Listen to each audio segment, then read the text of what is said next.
তখনই হঠাৎ জিন এসে জিমিনকে জিজ্ঞাসা করে, কি রে মা, কি করছিস? জিন জিমিনের পায়ের কাছে বসে কথাগুলো বলে, আর জিমিন এটা দেখে তাড়াতাড়ি করে উঠতে নিলে জিন জিমিনকে বলে, আরে জিমিন, বস বস, তুই উঠছিস কেন? এনেছো ভালো কথা, কিন্তু তুমি আমার পায়ের কাছে কেন বসেছো? পায়ে তোর তেল মালিশ করে দেবো বলে এনেছি। এই সময় পা ফুলে যায়, যদি পায়ে না তেল মালিশ করে দিই তুই আর হাঁটতেও পারবি না। জিমিন হালকা দুঃখিত হয়ে জিনকে বলে, জানো মামনি, এখন আম্মুকে না অনেক মিস করি। ভালো হয়েছে আম্মু এর আগে পৃথিবী থেকে চলে গিয়েছে, নইলে এত আমার কষ্ট দেখলে হয়তো আমি জিমিনকে কিছু আর বলতে দেয় না আর পায়ে তেল মালিশ করে দিতে থাকি। জিমিন মা, একটা কথা মামনি বলো, কি আজ থেকে তুই মা বলেই ডাকবি? আর মা, তুই কখনো এই বাড়ি থেকে যাবি না? না গো, আর কোথাও যাবো না, আমার যাওয়ার কোনো আর জায়গা নেই। কেন মেয়ে, বলে কি? একটা কানের নিচে দেবো, যা বিছানায় গিয়ে চুপ করে শুয়ে থাক। এই বলে জিন নিচে রান্না করতে চলে যায়। জিমিনের এতক্ষণ শুয়ে থেকে শরীর ব্যথা করছিল, তাই জিমিন আস্তে আস্তে নেমে রান্নাঘরের দিকে যায়। আম্মু, কি করছো? আমি একটু তোমাকে হেল্প করি। না না মা, তোকে কিছু করতে হবে না, বিয়ে এসে দেখলে কিন্তু আমাকে বকবে। আরে আম্মু, তুমি সরো তো, কিছু হবে না। এই বলে জিমিন রান্না করা খাবারগুলো টেবিলে রাখতে থাকে। সেই সময় বে আর আরএম আসে। জিমিন মা, শরীর ঠিক আছে তো? জিমিন ছোটবেলা থেকেই আরএমকে বাবাই বলে রাখে, আর আরএমও তাকে নিজের মেয়ের মতো ভালোবাসে। বাবাই, আমি অনেক ভালো আছি, আর তুমি ফ্রেশ হয়ে এসো, আমি আজকে সব রান্না করেছি আমার নিজের হাতে। ভি একটু রেগে উপরে চলে যায়। তারপর জিন জিমিনকে ইশারা করে উপরে যেতে বলে, আর জিমিনও দৌড়ে উপরে চলে যায়। জিমিন দরজায় উঁকি দিয়ে বলে, এই ভি। ভি জিমিনের দিকে দৌড়ে এসে হাত চেপে ধরে জিমিনকে বলে, আবার দৌড়ে সিঁড়ি বেয়ে উপরে এসেছিস? হ্যাঁ, কি করবো বল, তুই থাকলে আমার আর কিছু কন্ট্রোল করার ইচ্ছে নেই। কেন? ওই যে ছোট থেকে তোর সব কন্ট্রোলে আছে তাই। আহা গো। এই বলে ভি জিমিনের চোখের সামনে আসা চুলগুলো সরিয়ে দিয়ে জিমিনের গালে হাত দিয়ে বলে, বাচ্চার মাকে আজীবন কন্ট্রোল আমিই করবো, কিন্তু ভেবে নিস এইবার চলে গেলে কিন্তু তুই আর এই বিয়ের সাহায্য পাবি না। জিমিন একটা মিষ্টি হাসি দিয়ে ভিকে জড়িয়ে ধরে বলে, একদম যাচ্ছি না আমি, আমার বাচ্চাকে আমি কিম পরিচয় বড় করে তুলবো। এই মাথা নাড়লো, কিন্তু কিছু বুঝতে পারলো না। এইভাবে এক সপ্তাহ কেটে গেল। ভি এখন জিমিনকে একটা কেয়ারিং হাজবেন্ডের মতো কেয়ার করছে। একদিন জিন আর জিমিন বাগানে ফুল গাছে জল দিচ্ছিল, কিন্তু তখন জিন অনেকক্ষণ ধরে কিছু একটা ভাবছিল। এটা দেখে জিমিন জিনকে প্রশ্ন করে, আচ্ছা আম্মু, এতক্ষণ ধরে তুমি কি ভাবছো? অনেক কিছু ভাবছি। তোমার মেয়েকে বলবে না, একটু পর বিয়ে এসে চেক আপ করতে নিয়ে যাবে। জিমিন, বলো, আমার ছেলেটাকে বিয়ে করবি? জিমিন কিছু না বুঝতে পেরে জিনের দিকে আবার তাকান। মানে বিকে বিয়ে করবি? আমি, মানে আম্মু, আমরা ছোটবেলার বন্ধু, ওইভাবে কিছু ভাবিনি। দেখ না, তোরা বন্ধু ঠিক আছে, আর তোরা একজন আরেকজনকে বুঝিস, তাই বিয়ে করলে ভালো থাকবি। আর ভি তো বাচ্চার বাবা, তাই তোর এবার উচিত কিম জিমিন হওয়া। দেখো, তোমার ছেলেকে আমার বিয়ে করতে কোনো অসুবিধা নেই, কিন্তু তোমার ছেলে আমাকে বিয়ে করবে তো? ঠিক তখনই শোনা যায়, জিমিন, এই জিমিন, লো শাশুমা, আপনার বেটা ভি আ গয়া। জিমিন একটু ঢং করে বিয়ের কাছে নিজের কোমরে হাত দিয়ে যায়। বি দেখে তাড়াতাড়ি জিমিনের কোমরে। হ্যাঁ গো, বলো, তুমি এত ষাঁড়ের মতো চেঁচাচ্ছ কেন? বি একটু জিনের দিকে তাকালে দেখে জিন জিন আপন মনে আকাশের দিকে আপনি হাসছে। আজকে তোর চেক আপ আছে। হ্যাঁ, তুমি আমাকে একটু ধরো, তোমার বাচ্চা আমাকে সারাদিন অনেক জ্বালাই গো। হ্যাঁ, এই বলে ভি জিমিনের পেটে হাত লাগিয়ে জিমিনকে কোলে করে বেডরুমে নিয়ে গিয়ে বসিয়ে দিয়ে বলে, my little baby, don't fight with mamma daddy, okay? স্বামী? হ্যাঁ, কি বলিস? ওগো আমার স্বামী। চুপ কর, তোকে আমি কবে বিয়ে করেছি? হ্যাঁ, স্বামী বললে একটা মারবো। এমন করস কেন? আচ্ছা এই শোন না ভি, তুই আমাকে বিয়ে কর, বিশ্বাস কর আমি তোর হাত পা মাথা সব টিপে দিব। আচ্ছা সব? আচ্ছা এবার চেক আপ করতে নিয়ে যাবি তো? তাড়াতাড়ি চল, অলরেডি লেট হয়ে গিয়েছে। এরপর ভি আর জিমিন হসপিটালে ঢুকে যায়, আর ভি জিমিনকে শক্ত করে ধরে আছে। তখনই হঠাৎ নার্স এসে ভিকে বলে, স্যার ম্যামকে ওখানে গিয়ে বসেন, একটু পর ডক্টর এসে চেক করবেন। আচ্ছা থ্যাঙ্কস।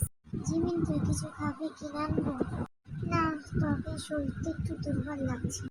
তুই তাড়াতাড়ি করে এইটা শুনে জিমিনের পাশে বসে জিমিনের মাথায় হাত বুলিয়ে দিতে থাকে। দেখ জিমিন, এখন থেকে সাবধানে থাকবি। আজ বাড়িতে গিয়ে তোকে নিচের রুমে রাখবো। তুই যে উপরের রুমে থাকবি। আর আপনাদের ডক্টর ডাকছে, যান। ডক্টর জিমিনের চেক আপ করে ভিকে বলে, মিস্টার কিম, মিসেস কিম এখন সুস্থ আছে এবং আপনার বেবিও সুস্থ আছে, কিন্তু ওনাকে মানসিক চিন্তা থেকে দূরে রাখতে হবে। জি, নেক্সট কবে আসতে হবে? প্রতি মাসে চেক আপ করানোটা ভালো, তাই। আচ্ছা, তাহলে আমি আমার ওয়াইফকে প্রতি মাসেই নিয়ে আসবো। Thank you mister Kim and misses Kim. আর জিমিন একটা মুচকি হাসি দিয়ে চলে যায় হসপিটাল থেকে। আর হঠাৎ জিমিন ফুচকা খাওয়ার জেদ করলো গাড়িতে বসে। দে না আমাকে ফুচকা এনে প্লিজ। জিমিন, তুই বুঝতে পারছিস না কেন? এটা খেলে শুধু তোর নয়, বেবিরও প্রবলেম হতে পারে। চুপ কর তুই, একদিন মাত্র, একদিনই খাবো। জিমিনের দিক থেকে মুখ ফিরিয়ে নিয়ে গাড়ি স্টার্ট করে আর জিমিন পিঠে হাত দিয়ে বলতে থাকে, দেখলি দেখলি তোর বাপ কত খাচ্ছ, দিল না তোর মাথা ফুচকা এনে। তুই যখন আসবি, তুই আর আমি মিলে তোর বাপকে অনেক জ্বালাবো, ঠিক আছে সোনা? এই দেখে বি হাসে। আচ্ছা বলতে, এবার আমাদের বেবির নাম কি রাখবি? জানি না, আমি আলু পটল যা খুশি রাখলেই হবে। উষ্টা দিয়ে গাড়ি থেকে ফেলে দেবো তোকে। তুই দেখলি তো বাপ তোকে একটু ভালোবাসে না, বলে গাছ থেকে ফেলে দেবে। এই বলেই জিমিন কান্না শুরু করে। জিমিন, আমার ভুল হয়েছে, আই এম সরি, এবার চুপ কর প্লিজ। এখন তো বলবি ঘাড় এসে পড়েছি তোর। একটা থাপ্পড় দেবো। আমি তো তোকে একবার বলেছি যে তুই আমার ঘাড়ে এসে পড়েছিস। এখন বলিস নি তো কি হয়েছে, পরে তো বলবি। আর এরপরে আমাদের তুই কি পরিচয় দিবি? এর আগেতে গাড়িটা অনেক জোরেই ব্রেক করে আর জিমিনের বাহুতে ধরে বলে, আমি তোর বাচ্চার বাবা, এটাই আমার শেষ কথা। তাহলে তো আমাকে বিয়ে করতে হবে। পারবি কি আমাকে বিয়ে করতে? হ্যাঁ পারবো, দরকার পড়লে তাই করবো। এবার খুশি তো? অনেক অনেক খুশি। তুমি মনে মনে ভাবো, তুই আমাকে স্বার্থপর ভাবিস না রিবি। আমি জানি আমি তোকে ভালোবাসি না, কিন্তু আমার একটা সুন্দর জীবনের জন্য তোকে আমায় বিয়ে করতে হবে। এইটা ভেবে জিমিন বিয়ের মাথায় হাত বুলিয়ে দিতে থাকে। জিমিন আর বি বাড়িতে আসার পর দেখে যে গয়ুন আর জিহক এসেছে। তো গয়ুন হলো বিয়ের বড় বোন আর বিয়ের বড় বোনের হাজবেন্ড হলো জিহক। সন্ধ্যেবেলায় জিমিনের পায়ে তেল লাগিয়ে দিচ্ছিল আর জিমিন এবং ইউন বসে বসে আচার খাচ্ছিল দেখে জিহক জিজ্ঞাসা করে, ইউন তুমি কেন আচার খাচ্ছ? আমার ইচ্ছে হয়েছে তাই। কেন, তুই খাবি? ছি ছি ছি ইউন, স্বামীর সাথে একই ব্যবহার, হ্যাঁ? ইউন আপু, এসব ব্যবহার আমারও ভালো লাগে। তুমি তো বিপদে পড়বে ভাইয়াকে। ও ছাড়ো জিমিন, কিছু হবে না, একা একবার কি বলে। আসছে কদিন পর বিয়ে করবে, তুইও তো বিয়েতে তুই তুই করে বলিস, আবার তখনই বিয়ে প্রবেশ করে বাড়িতে।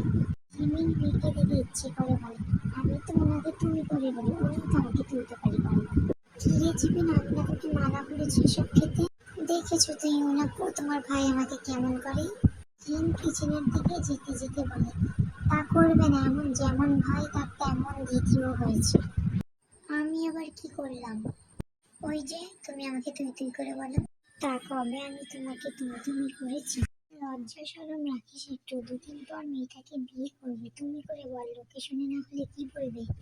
ভি সিঁড়ি দিয়ে উপরের দিকে উঠতে উঠতে বলে, কেন, আমি কি লোকের খাই নাকি যে লোকের কথা শুনবো? এই বলে ভি নিজের রুমে চলে যায়। আম্মু আমি রুমে গেলাম, আর তোমার ছেলেটা পুরোই ঘাটতারা। জিমিন রুমে এসে দেখে ভি বিছানায় শুয়ে আছে।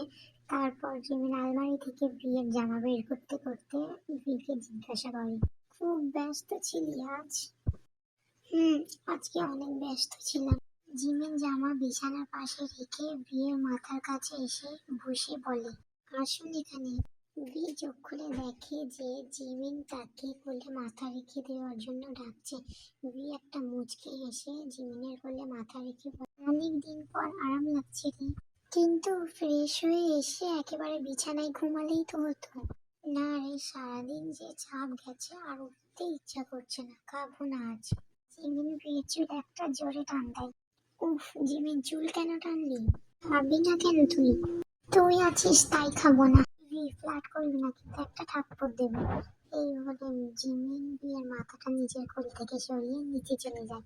সবাই যে ডিনার কমপ্লিট করে রুমে চলে গিয়েছে, আর জিমিন নিজের রুমের জানালার দিকে আকাশের দিকে তাকিয়ে বলছে, জীবন তো আমার এমন হওয়ার কথা ছিল না। ইউনুকে ভালোবেসে বিয়ে করলাম, কিন্তু দেখো বিয়ে থেকে গেল। ছোট থেকে সবাই বলতো বড় হলে তুই বিয়েকে বিয়ে করবি, মাও বলেছিল, কিন্তু আমি শুনিনি। যদি শুনতাম হয়তো জীবন আরো আমার সুন্দর হতো। হঠাৎ জিমিনের মনে পড়ে তার মা তার জন্য একটা চিঠি লিখে গিয়েছিল, সেটা পড়া হয়নি। তারপর জিমিন চিঠিটা খুলে পড়তে শুরু করে।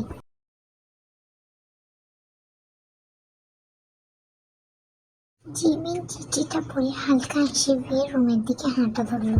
কি রে বিয়ে, রাত 2টো বাজে, তুই এখনো কাজ করছিস? ঘুম আমার আসছিল না, তাই আর কি একটু কাজ করছিলাম। তুই যা গিয়ে ঘুমা। এরপর বিয়ে আর জিমিন রুমে গিয়ে ঘুমিয়ে পড়ে। এভাবে কেটে যায় 2 মাস। জিমিন এখন 8 মান্থস প্রেগনেন্ট, আর বিয়ে আর জিমিনেরও এখন বিয়েটা দিয়ে দেওয়া হয়েছে। এবং জিমিন আর বিয়ের মধ্যে স্বামী স্ত্রী সম্পর্ক না থাকলেও বিয়ে আর জিমিন দুজনের জন্য অনেক কেয়ার করে। এই মুহূর্তে রাত 2টো বাজে। জিমিন টিভিতে মুভি দেখছে আর বিয়ে এক কোনায় বসে আছে। তেতে আমার শোন, আমি না চকলেট কেক খাবো, আমাকে এনে দে। হোয়াটটা Jimin, are you mad? Jimin বাবু আমার শোনো, এখন রাত 2:30 বাজে, আমি কোথা থেকে কেক পাবো? আমি জানি না কেক কোথা থেকে পাবো, কিন্তু আমি কি কেক খেতে চেয়েছি? তোর বেবি তো খেতে চেয়েছি, এনে দে তাড়াতাড়ি। উফ, আনছি, এই বলে ভি কেক আনতে চলে যায়।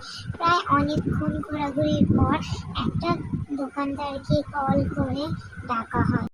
এত রাতে এখন আপনি কেক দিয়ে কি করবেন? মাথায় গিয়ে বসে থাকবো। আরে রাগ করলেন কেন? আমি জিজ্ঞেস করলাম। ওয়াইফ এখন প্রেগনেন্ট, তার কেক খেতে ইচ্ছা হয়েছে, তাই কিনতে এসেছি। আচ্ছা, যাই বলি, আপনি কিন্তু অনেক কেয়ারিং অ্যান্ড ভালো স্বামী। ভি মুচকি এসে চলে যায়। জিমিন ধর তোর চকলেট কেক, তুই একটু কেকটা খা, আমি এবার ঘুমাই। কিন্তু তুই এখন ঘুমোবি না প্লিজ। কেন ভাই, দুনিয়াতে কি তুই একজন নারী যে প্রেগনেন্ট হয়েছে, মানে অফিস থেকে এসে একটু আমি শান্তিও পাবো না? তোকে বিয়ে করাটাই আমার ভুল। বিয়ের আগের মাথায় যা পেরেছে বলে ফেলেছে, কিন্তু কিছুক্ষণ পর সামনে তাকিয়ে দেখে জিমিনের চোখ থেকে অঝরে জল পড়ছে। জিমিন আর ওইখানে দাঁড়ায় না, জিমিন দৌড়ে বারান্দায় চলে গিয়ে কান্না করতে থাকে।